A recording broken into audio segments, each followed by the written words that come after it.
Good evening, Drew.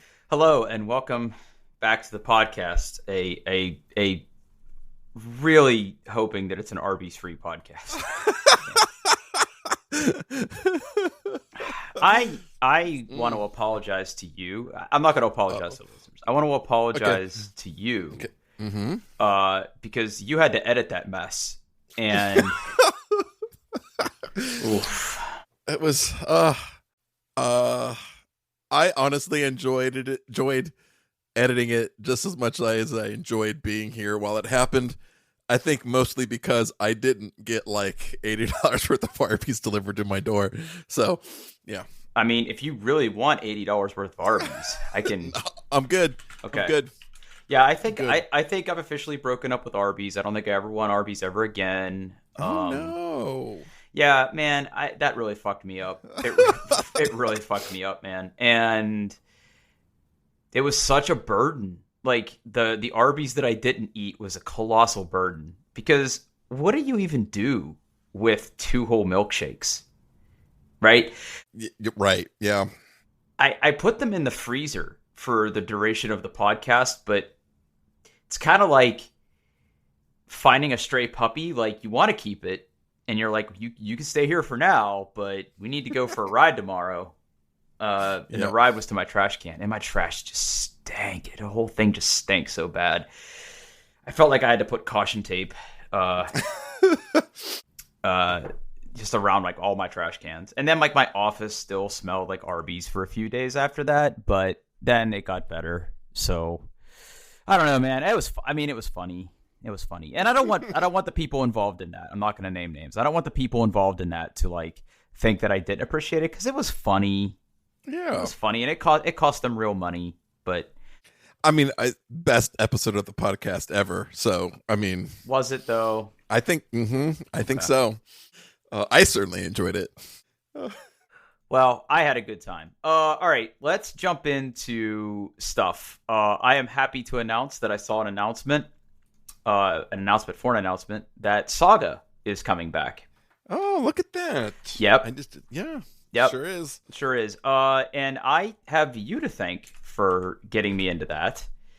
Good. Because last year, again, 2 years in a row, you knocked Christmas out of the park, and you got me the whole Saga Series 1, which was a huge book. And It was a lot of comics. just to rewind the clock a bit on it, you bought me several good comic books for Christmas. You got me into Wicked and Divine, which I bought more of those books. You got me I Preacher, love those. and you bought me the Saga compendium, I guess. And what I remember at the time when I was looking at all of them, I'm like, yeah, I'm probably not going to like this one at all. And then I got to the end of it, and it was the best thing ever. And it ends on a huge cliffhanger, and it pisses me off, but it's coming back, baby. It's coming back this January. And I'm sad that I won't be able to buy a whole book and consume it the way I consumed the first 54 episodes or whatever. You have to buy it an episode. I'm gonna, yeah, Issue at a time. Yeah. I'm gonna have to go get me one of them pull lists you kept talking about. Yep. They're gonna do 54 issues. Yep, another 54 issues. Another 54. Yep. Yeah, Good for them. yeah. I was looking at the cover art, and it has one of the titular characters on it. I don't know who these other people are on the new cover that they sort of previewed, but I'm here for this. So I'm super excited for Saga to come back. If you've never read comic books or you've never been into comic books, I would say Saga is awesome. I can't wait to read more of it. Yeah, especially if you're looking like you want to get into comic books that don't involve superheroes. I would put Saga towards the top of the list. Yep. I'm super pumped for that. It doesn't say exactly when in January, but I will be all over that when it happens. All right, that's enough about my stuff. I feel like you have something you want to get off your chest. Okay, all right. So, it is the start of the NHL hockey season. I like watching the hockey. I like watching the Columbus Blue Jackets, my local team. Go Jackets. So, like most sports, there's all sorts of contracts and stuff around who can air the games and whatnot. And here in Columbus, we have to deal with Bally's Sportsnet, which was Fox Sports Ohio until they got bought by a casino. And they've been having a dispute with just about every single streaming provider out there. Last year, I basically resorted to, I'm not going to say piracy, but I was definitely violating end users agreements. Oh, we're just our little secret. I basically bought NHL TV, which allows you to watch out-of-market NHL games, and then I used a VPN to appear coming from a different spot. Really, it was just an awful experience. The NHL TV website isn't great. I had a hard time getting it to work with like just everything. I ended up having to like run HDMI cables and plug televisions into my television, like plug a computer into my television like an animal. It was awful. So this year I'm like, okay, let's look at the landscape again, and is there a way for me to legally get Bally Sport Network without having to get a cable, like an actual cable subscription? Because like I'm already a cord cutter. I don't want to give Spectrum any more money. So there's exactly one option. Direct TV Stream. It is Direct TV's streaming service, and every single person who works for that company can go fuck themselves. All right. Well, I feel like let's all just take a deep breath here. Let's all unpack this a little bit. What happened? Okay. All right. So here's my experience with trying to get Direct TV Stream. Okay. So first of all, it's $90 a month. $90 motherfucking dollars a month. That's cable money, man. It's a lot. It's too much. There's no contract. I can cancel anytime. I wonder how hard that's going to be. But let me just tell you the ordeal that I had just getting them to take my money and the customer experience I'm still getting to this day. So I go to the DirecTV TV Stream website and I said, yeah, you know what? Whatever. Here it is. Boom. Okay. I would like to exchange money for this service. They're like, great, let's make an account. I'm like, perfect.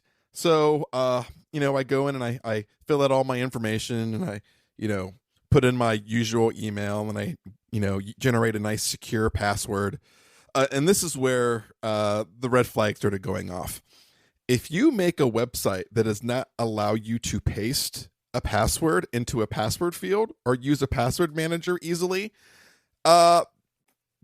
just stop making websites. Just stop doing it. Okay. You're not helping anybody by forcing people to type in their passwords. First of all, you cannot paste into it. And if you did use the autofill feature from like a password manager, it just would not recognize the fact that you had put a password in there. I don't know what kind of horrible JavaScript they have, but the only way I could get it to work was to type painstakingly my long, complex password that I wanted to use. So I go in and I'm like, okay, ready to great. And it's like, oh, there's already an account with this email address. I'm like, that's weird. I've never done anything with DirecTV before. And then the light bulb hits me and like, oh, that's right. AT&T owns DirecTV. I bet you, even though there's no indication at all, this wants me to put in my AT&T account. So I go to log in and I put in my credentials, having to type my password again for AT&T. And it's like, great, logs me in. So I fill out my address again. I put in the credit card number and I go, okay, buy now. And the button just doesn't work. I don't know what it's like. I looked at my dev tools. I didn't see any kind of failed requests. The website just got into a state where it's like that button's not going to do anything. So I'm like, okay, fine, screw this. Ad blocker, maybe? No, all the ad blockers were off. I tried 3 different web browsers, same behavior. Just across the board. Would log me in, but it would not take my money. So I'm like, okay, screw it, whatever. You know what? I have more than one email address. I'm a fancy Duchess. I'll just make a new account with with another email address. And that finally worked. That worked. They took my money. I had an account. It wasn't the email address I wanted to use, but whatever. I don't care at this point. Just take my money. I have been paying for their service for approximately 2 weeks now. I continue to get daily emails to the email that I signed up with saying, "Hey, don't forget to finish your order and sign up for the service." You left one satellite TV in your cart. Yeah. So that's fun, and I don't know how they managed to do this, but their iOS and iPad apps. So like, iOS has had a feature for a long time where like, if it recognizes you're in a login form, it'll like prompt you to say, "Hey, would you like to pull this information out of your password manager?" And you can use the built-in one, or you can use a third-party one through LastPass.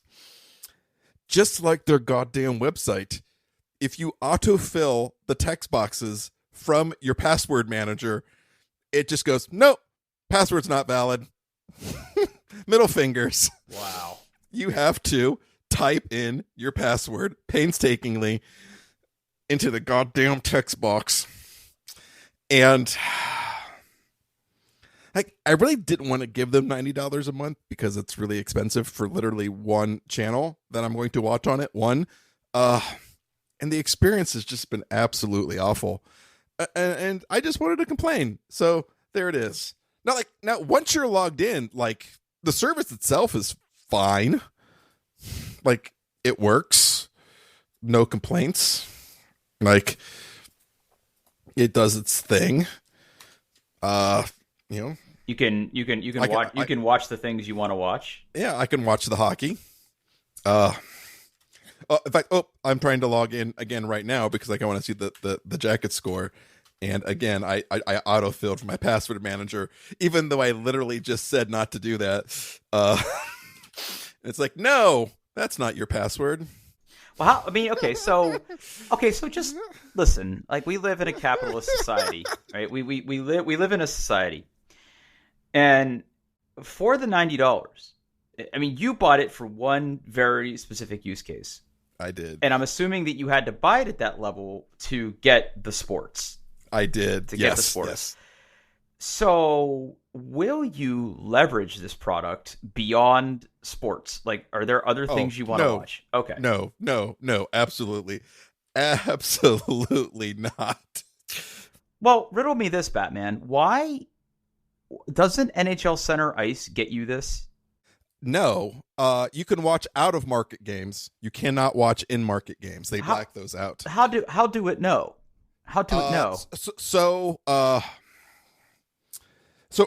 I haven't tried this year. Because this year it's all ESPN Plus, which I assume they have better measures for this kind of stuff. All the website and the apps requires you to share location. Oh, if you do not share location, it will not work. The apps require you to share location. The website does as well, but you can fool that with a VPN. Mm-hmm. But that basically means the only way you can watch it is through a web browser. Their GUI was awful. The user interface was awful. The user experience was awful. They don't allow you to AirPlay it or anything like that. So I literally had to plug in an HDMI cable into there. They were constantly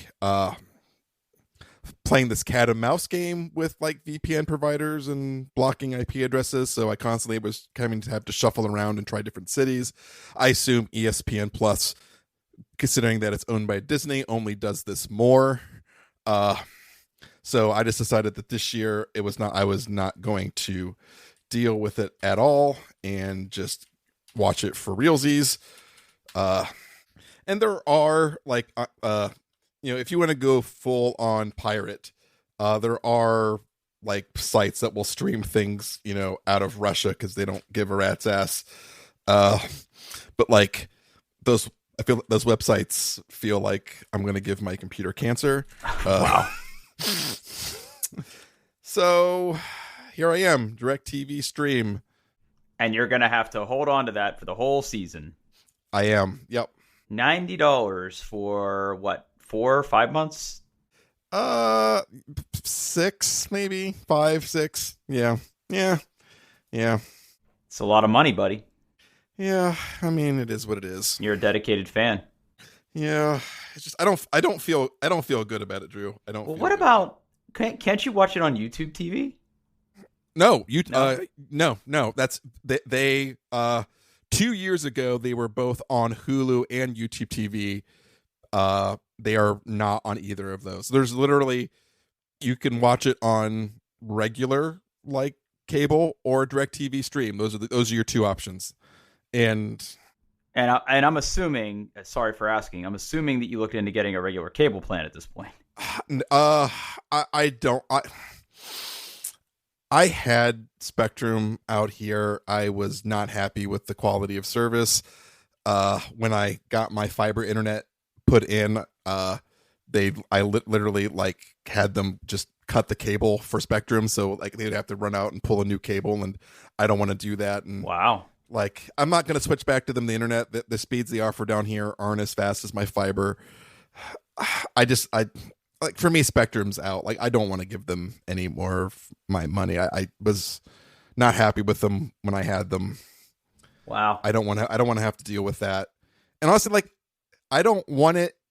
Like I want to cancel that at the end of the season anyway, and that's even more difficult because I'm gonna have to return a freaking cable box and then have another wire coming into my house. And so like the streaming thing's what I want. I just wish, I wish it was back on Hulu, because Hulu has a great live TV interface, and I'm already paying them for other things.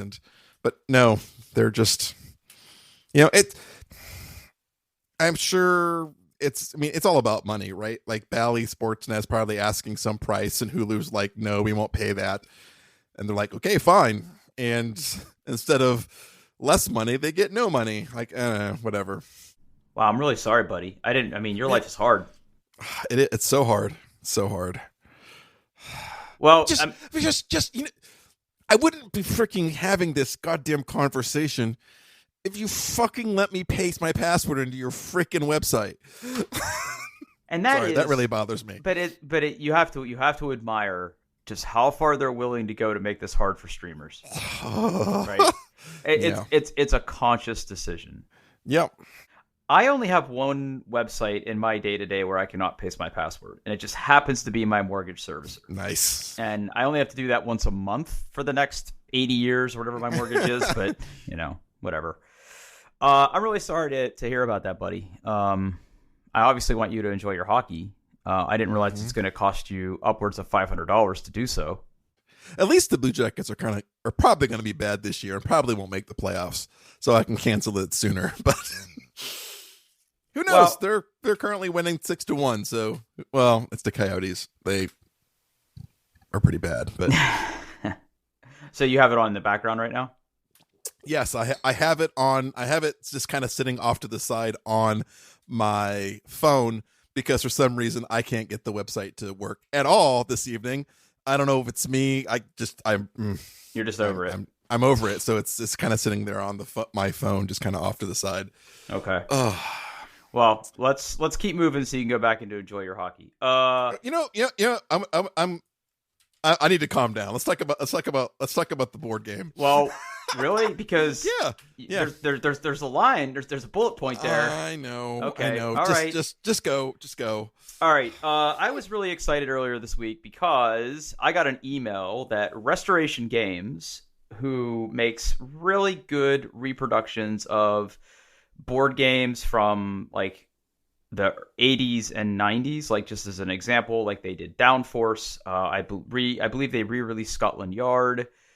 They did a couple other ones, and they're sort of escaping me right now, but they're a good company. Fireball Island. Fireball Island, duh. They've done some really good board game re-releases, updated components, and just a modern take on classic games. Basically keeping a lot of the rule sets the same, but adding expansions and increasing player count and all that good stuff. So, I saw an announcement months back that this was coming, and then I got the official announcement this week that they are going to be releasing Thunder Road Vendetta.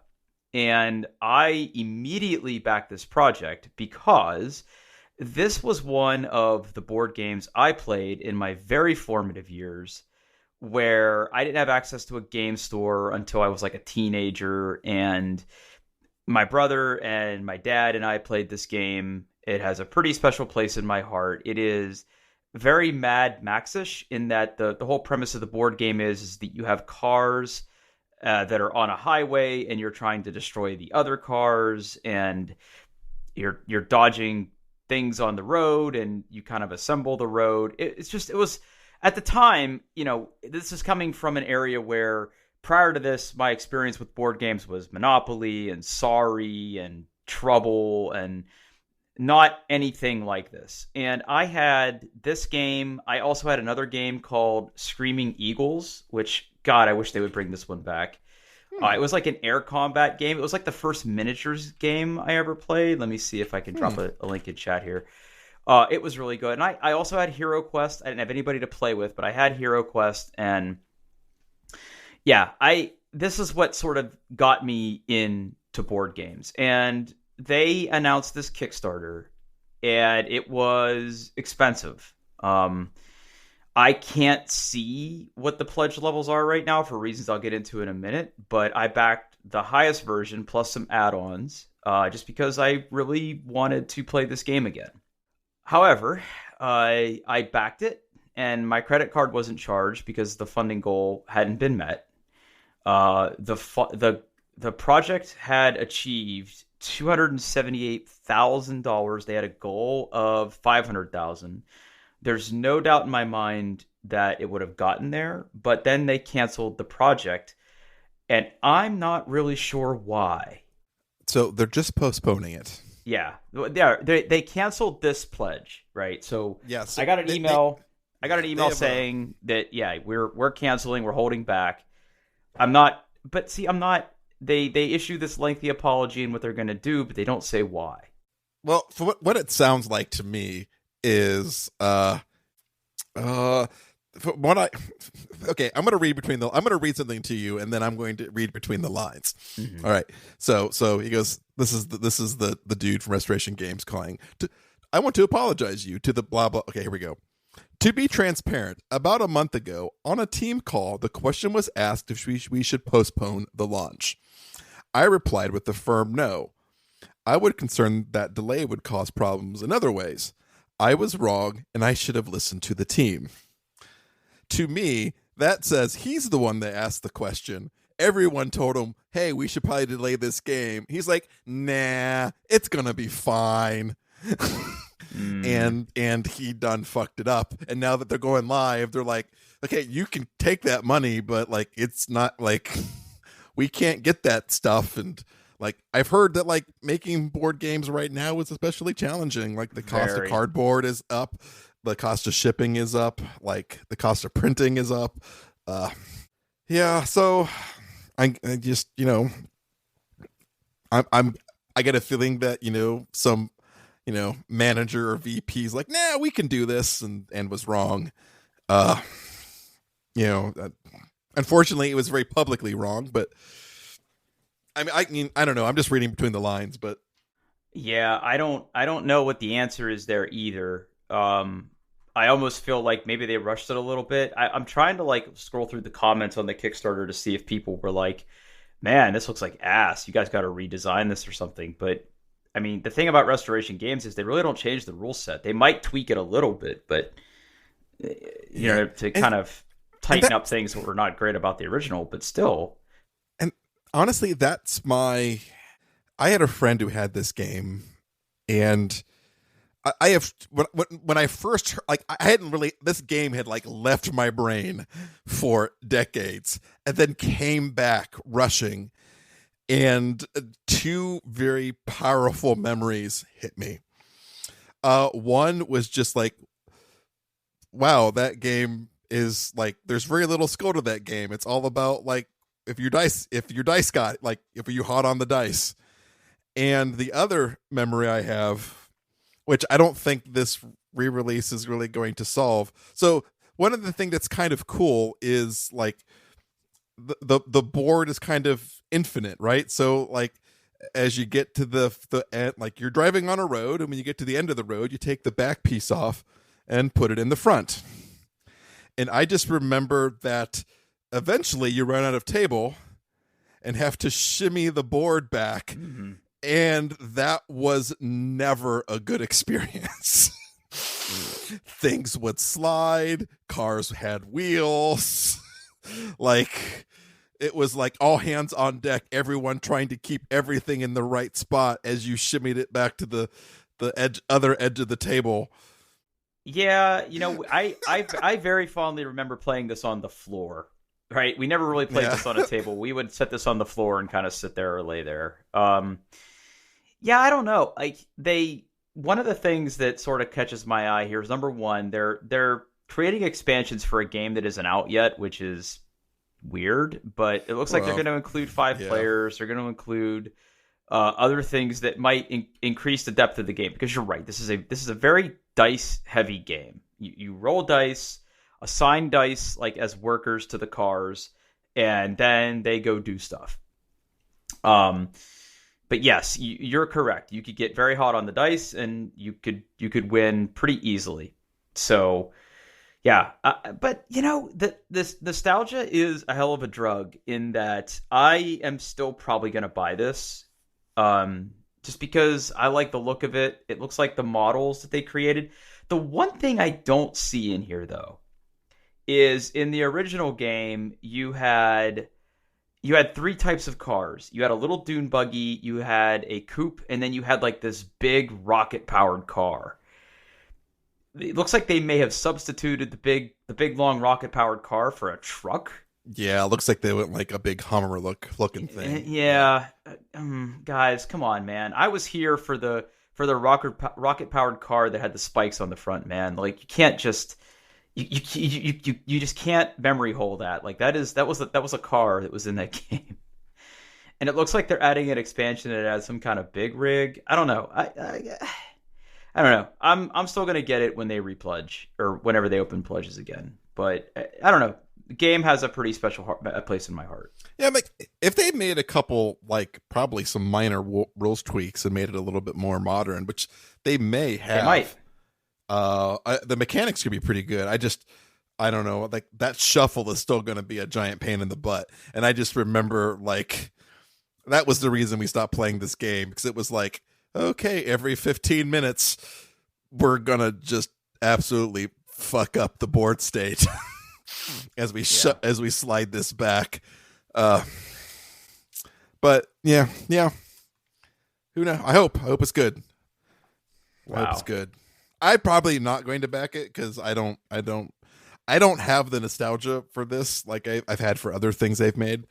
But I mean, I hope they get their shit together. I hope they have another successful Kickstarter. I hope people don't get gun shy backing it again when it comes back up in hopefully a couple of months, maybe. Well, the fortunate thing for Restoration Games is they have a very good track record of delivering. Yeah, they have, in my opinion, almost over delivered on a lot of the games that I have bought for them. Fireball Island was I consider that a pretty smashing success for them. They did a really great job bringing back Downforce. I still like that game a lot. They just did a really good job with all the other projects that they have. So I don't think people will be nervous about that. I still think that they will be successful. And it looks like I'm reading some of the comments right now, and people are, backlash to the backlash to the backlash. It looks like there are some comments from Restoration Game in the comments telling people to calm down, and also telling them that they still plan to hit their October 2022 fulfillment date. So even though they're going to delay it a bit, it looks like they still plan to keep everything on track. So maybe that means like the car models are finalized and everything, and like they could do some of the production now, but they're going to tweak some things and relaunch. I don't know. I'll tell you what isn't a good Kickstarter. Holy shit, am I mad about this? It just brought it back to me. Okay. All right, let me pull it up here. Because, honest to God, Yeah, there's no fucking way. All right, let me. So, oh man, I gotta find this. Hold on, give me a second here. Okay. This just now popped into my brain. Okay. Let's see here. I gotta like scroll through a bunch of shit. So just hang on, because this I would consider this an example of a Kickstarter gone wrong that I'm a part of, Okay. because I'm just so over it at this point that I just don't care. Paul, you've played a lot of games with me, right? Can you sort of what's a staple game? What's a staple game that we've played a lot of? Like a genre of game, you would say. A genre Yeah. of game? Yeah. Like not a specific game, but No, a not a genre specific of game, a genre. I mean, we do play a lot of Euro games. Okay. A lot of big, heavy, kind of like playing solitaire together games. I think you're trying to get me to say something. I'm not sure what you're trying to get me to say. Okay. When we have higher player counts, what kind of games do we play? Oh, the social deduction. Social deduction games. Okay. Are you going to talk about the same Kickstarter that I'm a part of? Blood on the Clock Tower. I've been a part of for like 2 goddamn years now. So Blood on the Clock Tower. I was scrolling through the Kickstarter history. This project launched on March 28th, 2019, and it still hasn't hit fulfillment. Yes. And I am really mad at the people behind this Kickstarter, because here's the thing. Blood on the Clock Tower, right? Real quick. It is a social deduction game, very much in the vein of Werewolf. There are roles. You have to figure out who is who. It's great for a large, party, to get together and play something. Okay. What sort of sets this thing apart is there are different sort of stories you can tell that have different roles in the stories, I guess is the way to describe it. Yeah. And it's more, there's more roles, there's more interaction between the roles. Yeah. It's Quinn's from Shut Up and Sit Down's favorite game still. Yeah. So herein lies the problem, right? So this was a game that was sort of being prototyped, and it had been played before, like the game was created. Okay, so the game existed, but it only existed like for one person to like take to parties and show people how to play, and it generated a lot of positive buzz because it took the kind of the werewolf formula, if you will, and it sort of expanded on it, made it fun. It made the narrator role a lot fun, because there's like a narrator that's sort of like the game master, if you will, of when you're playing this game. And it makes that role really interesting too. And then everybody has a special role to play. And Quinn's from Shut Up and Sit Down did a review of it, and it generated insane interest in the game. So They're like, hey, our Kickstarter's coming. So they launched the Kickstarter, and they raised, I shit you not, let's see if it actually tells me. I thought it was going to tell me. Yeah, so they had an original goal of $65,000, and they raised $573,000 for a game that was pretty much complete. Now, being fair to the company that's making this game, they're like, listen, we need time to get the rule book printed up in an official manner. We want to have somebody draw pretty pictures. We want to have the components be just right. And then they went like completely dark. So Kickstarter ends, they meet their goal, then they just go dark. Okay. So people start. Wasn't the initial like release like beginning of 2020? Yes. Okay. Yes. Yep. So 3 or 4 months go by. We don't hear a thing from any updates on the Kickstarter or anything. Meanwhile, the people responsible for this game are at conventions running games. So this game exists. You could play it. You could go to a convention that these people happen to be at, and you could play this game. Now, I know the process of printing a board game and components takes a while. There's boats involved. Like, you have to get the games from one place to another. But there was like no updates. And then it became this weird sort of silence, and then people started like banging on these people like, hey, are you gonna like make this game, or what are you doing? And then it became a big scope creep. It became a big scope creep around, well, the margins on this one page of the rule book just doesn't really look good to us. We're going to redo the whole thing. Wow, we're really not happy with the felt that's used on the inside of the book that the narrator uses. Well, yeah, these tokens, they just don't feel right to us. And meanwhile, like all this is going on, they don't finish the rule book in time. Like everything starts dragging, so the backers start revolting. And for a while, like, they didn't seem to respond to any of the criticism. But eventually, I think they sort of caved and realized that they actually did have to make this game. So if you sort of read the backer history, you can see the tone shift. And everybody's like, why are you at conventions playing this game if you're burned out on this game? Right? Like, it's like, right. Why? Yeah, like that's my big thing with them. So anyway, this has been a game that has been in the making for 2 years. Current estimated release date is November 30th. Last updated May 14th, 2021. Creation and confirmation of pre-production copies, 6 to 9 weeks. So I think creation is the longer part of that 6 to 9 weeks, I would like to think. Printing, freighting, fulfillment, and good times forever. Well, that's a big thing to help up to. Last updated September 21st.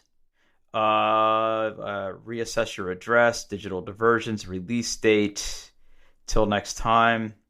Yeah, nobody's even commenting on this. Oh, I'm a retailer pledge, and I haven't heard anything from you at all. Crickets. Yeah. I mean, we might get this game eventually. Yeah. I hope we will. Yeah, I mean, I would love to have this game. It looks really fun. I paid for this game. I can't even remember what my pledge was for this game. Let me look through the pledge levels. I'm sure whatever, just look at the biggest one that gave me one copy of the game, and that's probably what I did. Yeah, there was one to get 2 copies, $100 or more. 4 copies of Blood on the Clock Tower. What? Estimated delivery, January. Yeah, estimated delivery, January 2020. 2020. Wow. Oh. Blood on the Clock Tower, all unlocked stretch goals. I think mine was the $79 pledge. I don't think I got multiple copies. I'm sure I didn't. No. Anyway, enough about Kickstarter woes. Speaking of spending money, tell me about this next thing. So, as you know, I recently got back into my fussy coffee bullshit. Back on your coffee bullshit. My wife says you're a bitch, by the way. Okay. Because I gave up coffee and came back. Yeah, because you're back on your bullshit. She was proud of you for being a tea-boy. Oh, coffee's better. I'm sorry. I don't think she actually called you a bitch. Okay. I'm sure she wouldn't. Yeah, she probably wouldn't say that. So, I'm now part of a couple of these, but I'm going to talk about one because it was the first one I experienced. So I bought a lot of my coffee gear from this company called Fellow at fellowproducts.com. Mm-hmm, mm-hmm. And when I was doing the whole thing, and it was like, hey, do you want to join the drop? I'm like, I don't know what the drop is, but I'll fucking join anything, whatever. Shit, where are you going to be when it drops? So titties. So here's what the Fellow drops are. Essentially, it's goddamn genius is what it is. It is a way for you to purchase specialty coffee via text message. Okay. And so what they do is, I know they have a bunch of stuff for like, we test hundreds of coffees every week and we pick one to sell to you. What they do is they take like a really nice product shot and they write up a little description, and they have links to the blog, and they send you this text saying like, hey, we have this really awesome like specialty coffee and it has hints of this and that, and it's $20 for a 10-ounce bag plus shipping. And all you have to do, Drew, is reply back to them with the number of bags you want. You just say 1 or 2, and they already have your credit card because you give that to them at the beginning, and they just go, great. And the combination of that and saying like, hey, you only have a couple hours to order this coffee or it's going to be sold out. The impulsiveness, the kind of manufactured exclusivity. You'll get there. I can't say that word. And just the convenience and the impulse nature, man, like it's those, whoever thought this particular scam up is an absolute genius, because I'm like, yeah, I'll take a fucking bag of that. 1, please. Well, okay. So have you had any of this coffee delivered yet? I'm having my first bag delivered soon. Yeah. How big are the bags? Oh, not very big. Okay. Not very big. Yeah. So how much? How much? Oh, hold on. Okay. Let me find my email, because I can't check my text messages. Or I can't check my text messages. This game's over. Hold on. Let me go to my drops. Okay. I ordered. Here we go. Okay. You know what? I'm just. Let me get some water here. Here's a text message that got me. Okay. Here we go. The key word to look out for with natural process coffee, is clean, an elusive quality due to the many variables that can creep into the labor-intensive process: over fermentation, spoilage, and uneven drying. When you stumble upon a super clean natural like Colenso, it's too good to pass up. We tasted strawberry watermelon sweetness with fresh cream to the extreme. Fellow taster Nick described it as a banger. The sort of coffee you literally bang at the table after drinking it because it's so darn good. You can get a 300-gram bag for $19 plus $2 shipping.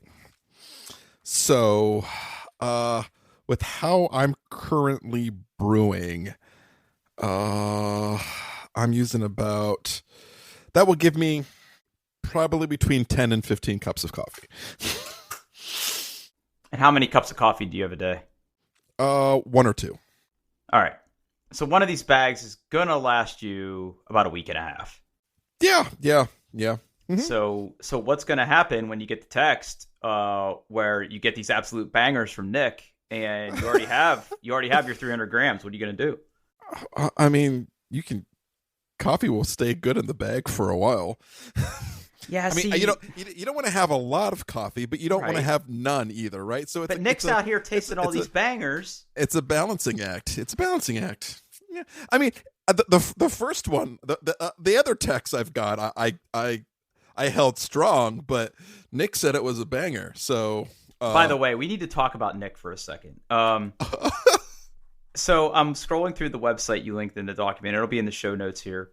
And on my page, I don't know if this is the same for you, but meet a few of our expert tasters. There's Eric and Nick, and I'm pretty sure Eric and Nick are the same guy. One just has his beard trimmed, the other one doesn't. Well, I mean, Eric is the midnight brewer, and nobody Nick is brews the coffee gearhead. at midnight. Nobody does that, Eric. What are you doing? Eric once ran a heavy metal themed pop-up coffee bar called Grind Pour. I think the key word in that sentence is once. Because I think that's one too many niches. Because I've been to exactly 0 heavy metal concerts, but I never thought to myself, what would really amp these people up is more coffee. No, like a heavy metal themed coffee bar would be like, I would just live there. But I'm not going to see one of those pop up in Grove City anytime soon. Okay, as a service, I think this is a cool idea. Yeah, it's a cool idea. My problem is, as an AeroPress boy, a bag of coffee lasts me a very, very long time because I don't use a lot of grounds. So I have like, I go and I buy a bag of beans and I throw them in my big grinder, and I probably won't get through that for 15, 20 days, maybe, depending on how many cups of coffee I have a day. Now, please, are you grinding ahead of time or as you need? No, on demand. Okay, I could grind ahead of time. Don't. Because, hold on. I don't have the cool bean receptacles that you do, but my coffee grinder has a little vacuum container that I could grind into. It's not airtight. And once you grind, it's going to start losing. It'll go. You increase the surface area, it will go bad faster. All right. That's if you're looking for one thing to do to improve your coffees, grind right before you brew. Yeah. All right. So just grind before you brew. You'll be happier. All right. I'm excited. I'm excited to hear how this goes for you. Yeah. Well, no. Okay. Hold on. I'm excited about the fact that these are smaller bags of coffee because I feel like I feel like that's good for me. I'm assuming anybody could join this. You don't need to be like in the fellow ecosystem. Nope. You just give them you have to like create an account and give them your credit card number ahead of time because that way the impulsiveness hits. Now, is there like a limit? Like you got to like hop on it? Yeah, like one of them gave like a time limit. This other one didn't. I assume it's when they're gone, they're gone. You can only buy up to 3 bags per order. Okay. Oh, no, I have a tracking number, but I don't know when it's coming. I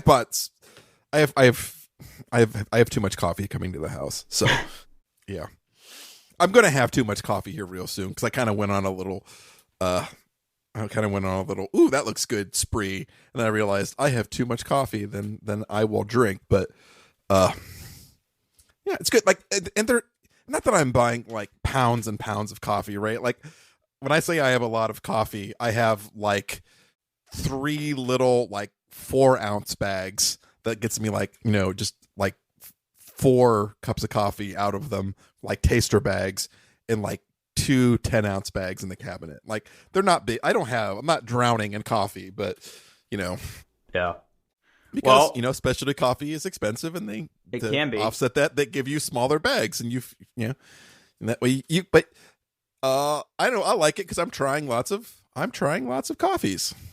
Now, is there like a certain flavor profile that you really go for in your coffee?